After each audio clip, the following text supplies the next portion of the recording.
Okay, next chapter is chapter 21, the first half of September 2000. Erica spent Saturday reflecting on the events of her life. Grocery shopping helped reduce her stress level as well. Is there anything else that she could have done differently? No. Would things have been differently bitter if she kept her mouth shut? Absolutely not. How should she approach her newfound friendship with Michael? Gather more information. Is there anything that Chiaki's family can do to help Michael's family? No, they need to go on their own journey on their own terms at their own rate. Is there another reason why Michael's parents abruptly left California? That was the $1 million question. However, Erica wasn't certain exactly how to address this question to Michael. Granted, he wasn't too young. He was in middle school when they accidentally stumbled upon who he is. Speaking of which, she wondered how he'll react to Chiaki. It's one thing to not be homophobic. However, being towards trans people is a completely different matter. She had to hope that they will get along since Erica needed both families in her life. On Sunday, Erica woke up earlier than usual. After she got dressed, she cleaned herself up, went to the kitchen to make breakfast. While eating breakfast, she quietly turned on the flat screen television set that was in the living room. She kept the sound as low as possible since most of the residents were still sleeping. Once she finished eating, she cleaned up, turned off the television, and returned to the restroom to brush and floss her teeth and rinse with antiseptic mouthwash. After she was assured that her breath smells fresh and clean, she went to her room to gather her hip pack. After she did one more check to make sure that she brings everything that she needs, she proceeded to go downstairs. She was a few minutes early, however, she didn't want her cell phone to wake up her neighbors. Fortunately, since she opened the front gate, Alex pulled up. After Erica put her pointer finger to her mouth, Chiaki nodded. Erica made sure that the front gate closed and locked shut. Then they drove to San Jose for services. During the ride, Chiaki and Erica talked and gave each other an update. When they pulled into the parking lot, Alex and Chiaki got their sunglasses and put them on. Before Erica could thank them, Chiaki yelled, "Mikey, is that you?" Before Erica asked who Mikey is, Michael yelled back, "Chachi!" They immediately ran toward each other, gave each other a hug.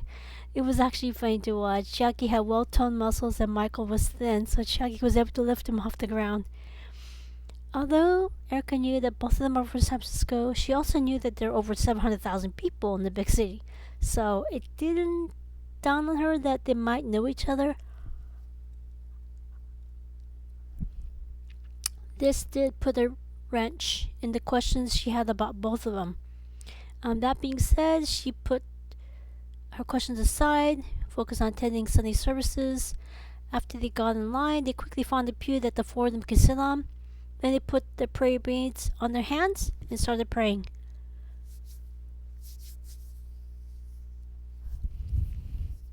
After services, they decided they'll follow Michael to his apartment so he can park his car there. Next, they will head over to Santa Cruz, since it's about a 30-minute drive. Erica agreed to sit in the front with Alex driving, so Chucky and Michael could catch up. Once Alex found the parking spot, Erica went to the nearest sunglasses shop and bought a pair that has UV protection. When she put it on, Chucky smiled and said, "Meow, it suits you." Michael followed suit and got himself a pair. It was a matching pair of sunglasses. Erica responded kind and told Michael, "Meow." He smiled gently. After they paid their admission ticket, they walked around looking for a place to eat. Unfortunately, Chucky and Erica were following the endometriosis diet, so they ended up walking in the Pacific Garden Mall in downtown Santa Cruz. It was sobering for all of them. The earthquake from 1989 devastated the area. Although it's been more than almost a decade, there were still, actually it's been a decade, right? This is 2000. Although it's been a decade, there were still buildings that were demolished but not rebuilt. Moreover, there were still fenced off areas. Finally, they came across a Japanese restaurant that survived the earthquake and was still open. Authors note, sadly, this restaurant went out of business in 2015. Otherwise, I would mention which restaurant this is. I actually went there at least once, and the my description of Santa Cruz, it's actually I actually was there in Santa Cruz in 2000. So I so this my description of what downtown Santa Cruz looked like back in 2000. It's accurate.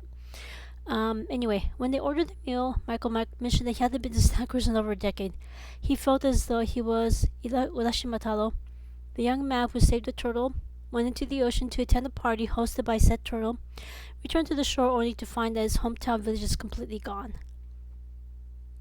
Alex, Jackie, and Erica repeated the sentiment. It would take more time until downtown Santa Cruz makes a complete recovery. Michael also said the same for San Francisco. When he turned last year to start his business consultancy career, he was stunned at how much his hometown has changed. At that time, they made a pact to visit Santa Cruz every year so they can see the progress they're making to recover from the earthquake. Needless to say, the meal was delicious. Before they returned to the boardwalk, they took out their prayer beads, prayed at the location where two people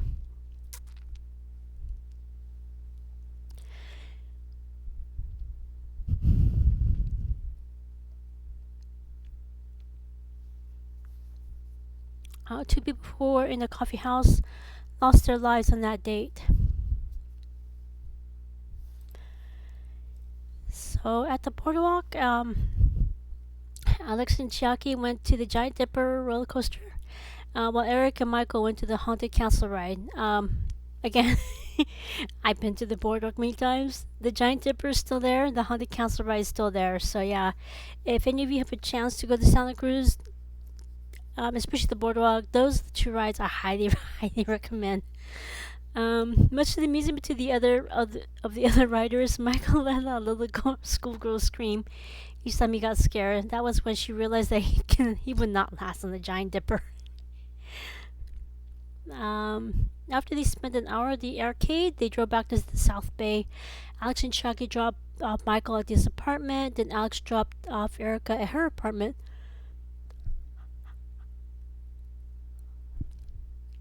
Chucky suggested that Erica spend next weekend in San Francisco. She's wrapping up filming a feature-length film about Kitsune at the studio. Also, Chiaki recommended that they go to the Adaptive Fitness Center. Erica said that she'll call them next day to make sure it'll be okay for her to stop by, set up a time. After they hugged and thanked each other for a wonderful day out, Alex and Chiaki drove back to San Francisco. So that Monday, while she was in her class, her cell phone rang. She immediately apologized to the class, put her home phone on vibrate. Again, her phone vibrated again. Again, she immediately apologized and turned off her cell phone. Keep in mind, this is before the smartphone. In the introduction to public health class, at the end of the class meeting, her professor stood her side, told her to meet her during office hours. Erica nodded. At the professor's office, the professor asked questions about her thesis topic. After Erica gave her a couple ideas that she already wrote the introductory paragraph with references, the professor asked her to give her a copy. She said that she'll print it out and give it to her during her next office hour. At the next office hour, Professor asked her to come up with a topic that's more focused. After Erica gave it some thought, she suggested researching the relationship between menstrual pain and quality of life. The professor told her to rewrite the introductory paragraph with a new topic. That evening, Erica used PubMed website to get a list of published research articles that will let her know what has already been found. Then she started writing her new paragraph. When she wrote the new paragraph, she submitted to the professor for review. But she relief, the professor not only approved the new topic, but she also offered suggestions for improvement and to be her thesis chair. So back to the phone calls. While Erica was eating lunch, she went over the missed calls. Michael was the first, so she called him. He said Chucky talked with Pedar and Maria about the fact that he's a business consultant. Almost immediately, both of them called him to find out when he could come to San Francisco. He tentatively set a schedule to go there on Saturday. He was wondering whether or not Erica, would like to join them. It shouldn't be a problem since she worked with them. Erica agreed. He said that he'll pick her up at a.m. on Saturday. When she asked him whether or not he has a defensive driver's certificate, he asked what that is. After she explained that he would have to go to a driving school, She said that it will lower the car insurance premium. He said that he'll look into it. When she said that she'll pick him up instead, he hesitated. So she said, "Trust me." That sealed the deal. Next two calls were from the clinic and studio. Pedar um, answered and said that he needs to go over her medical records. She said that she'll be there on Saturday. He said that she can stop by at the same time as Michael. She corrected, said that both of them will be there. And she called Maria. Maria said that she could just call Michael. He agreed to stop by the studio on Saturday. Erica is more than welcome to join. Erica thanked Maria for talking with Michael and said that both of them would be there. So on Friday evening after dinner, she got her stuff ready for a day in San Francisco. She made certain to include a welcome box for the clinic, her aunt's period underwear with the Hello Kitty logo for the department store. After she went over the checklist one more time, she took a long hot bath and retired. Saturday morning, she got up earlier than usual, prepared for the day ahead. After calling Michael to make certain that he's ready, she got into her car with her stuff and drove to San Jose. After she picked him up, she drove to San Francisco. The first stop was the Adaptive Fitness Center. While Michael looked at how the gym was run, Erica went to Pedro's office. He gave her a manila envelope, and she saw a referral to an imaging center in the South Bay. He explained that her initial MRI in San Francisco showed that she has endometriosis. Yet, Western medicine is adamant that surgery is the only way to diagnose the disease. Next, she saw a referral to an imaging center in San Jose. He said that it's up to her whether or not she wants to get MRIs done every year. If she chooses to do so, there's one center she can go to. The clinic will pay the full cost. Erica consented and said that she will sign their HIPAA form, so they will send over the results to the clinic. Then she saw peer-reviewed scientific research journal article that the team wrote about her case. At this time, he gave her informed consent forms so they can use her medical records to write additional articles. After she completely signed them, she gave it back to him. Finally, he told her that it's up to her whether or not she wants to continue to see a dentist, eye doctor, get up the lab work done. He gave her a list of clinics in the South Bay that will see her, and the clinic will pay the full cost. At this time, she gave him the welcome box that she got from the university's on-campus housing. She asked him to consider giving these to people who walk into the Adaptive Fitness Center to complete a new membership application. He said that he'll talk with the staff about her proposal. At that time, Michael's ready to tell Pedar what they can do to improve the way they run their company. Erica spent this time giving herself a tour of the Adaptive Fitness Center, trying out the equipment. After Michael and Pedar concluded the meeting, Erica took Michael to a restaurant for lunch. After lunch, Erica took Michael to the studio. First, Erica introduced Michael to Jonathan. Jonathan was wearing his usual garb composed of a Hawaiian shirt, shorts, no socks, and sandals. When Michael said, "Mahalo," Jonathan was surprised, but he replied back, "Mahalo, I take it you're Japanese Hawaiian." Michael replied, "Guilty as charged." Jonathan explained that he's actually part Japanese Hawaiian, part Okinawan Hawaiian. His wife Maria Mori is part Japanese Hawaiian, part Japanese American. Michael said, "Small world." Jonathan nodded. While Jonathan showed Michael how the studio was run, Erica went to where they were wrapping up filming a feature-length film about kitsune. When Erica quietly went to the studio, she made certain to stay several feet away from the cameraman and to stay quiet. As usual, Erica was stunned when she saw Chiaki dressed as an indigenous California man. As Chiaki went through their dance routine, Erica could see why they actively participated in Indigenous Peoples Day events. They make dancing look effortless. After the dance ended, she waited until the cameraman said, "And cut." A few seconds later, Chucky got out of character, saw Erica, and Erica clapped her hands.